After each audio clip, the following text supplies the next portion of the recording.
అలేఖ్య చిట్టి pickles కునాఫు chocolate review చేద్దామా? వద్దులేండి, మేము ఇంకా కెరియర్ లో ఫోకస్ చేయలేదు.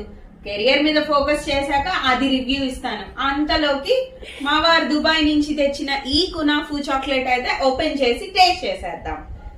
ఇది తీస్తుంటే మా పిల్లలు ఊరుకుంటారా? అస్సలే ఊరుకోరు, పరిగెత్తుకుంటా వచ్చేస్తారు.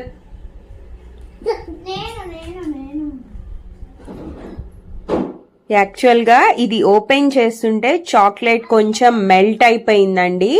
అందుకే మేము మళ్ళా ఫ్రిడ్జ్లో పెట్టి ఒక 10 minutes డీప్ ఫ్రిడ్జ్లో పెట్టి మళ్ళా తీసుకొచ్చాము. సో అందుకే ఇలా ఇలా వంగిపోయిందనమాట చాక్లెట్. అయితే చూడటానికి ఏమంత క్యాచీగా అనిపించలేదండి.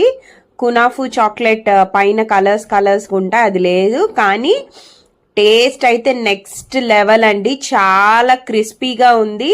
అంతకుముందు దోహాలో తెచ్చారండి, అది అంత బాగాలేదు. కానీ ఈ కునాఫు చాక్లెట్ అయితే చాలా బాగుంది. లోపల సేమియా అయితే ఫుల్ క్రిస్పీగా ఉంది, చాలా చాలా బాగుందండి. టేస్ట్ అయితే నాకు చాలా నచ్చింది, గీలో రోస్ట్ చేసినట్టున్నారు. అంతకుముందు దోహాలో కొన్నదైతే అంత టేస్టీగా నాకు అనిపించలేదు.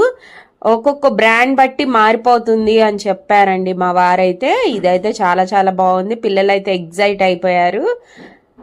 సో ఇదండి మా కునాఫు చాక్లెట్ రివ్యూ. అయితే పిల్లలైతే ఎగబడి తిన్నారండి. సో ప్రతిరోజు ఇది చాక్లెట్స్ అయితే మంచిది కాదు, లిమిటెడ్గా తింటే ఏదైనా మంచిదేనండి.